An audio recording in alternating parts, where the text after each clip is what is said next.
রাশিয়ার 158 ড্রোন দিয়ে ইউক্রেনের হামলা, জ্বলছে জ্বালানি স্থাপনা। রাশিয়ার একাধিক জ্বালানি ও বিদ্যুৎ স্থাপনায় রাতভর ড্রোন হামলা চালিয়েছে ইউক্রেন। এতে দুটি স্থাপনায় আগুন লেগেছে। রুশ প্রতিরক্ষা মন্ত্রণালয় বলছে, গতকাল শনিবার দিবাগত রাতে মস্কো সহ দেশটির 15টি অঞ্চলে 158টিরও বেশি ড্রোন দিয়ে এ হামলা চালানো হয়। তবে হামলাগুলো ঠেকে দেওয়ার দাবি করেছে রুশ বাহিনী। গতকাল রাতে হামলায় মস্কোর একটি তেল শোধনাগারে আগুন লেগেছে বলে জানিয়েছে রাজধানী শহরটির মেয়র সের্গিও সোবিয়ানিন।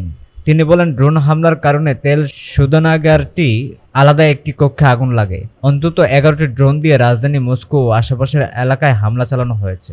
এদিকে মস্কো থেকে 120 কিলোমিটার দূরে ভার অঞ্চলের কোনাকোভো বিদ্যুৎ কেন্দ্রের কাছে বিস্ফোরণের শব্দটি শোনা গেছে। বিদ্যুৎ কেন্দ্রটিতে আগুন ধরেছে বলে রুশ গণমাধ্যমের প্রতিবেদনে উল্লেখ করা হয়েছে। এই অঞ্চলের গভর্নর ইগোর রোদেনিয়া আগুন ধরার বিষয়টিকে স্বীকার করে জানান, আগুন নিয়ন্ত্রণে এসেছে।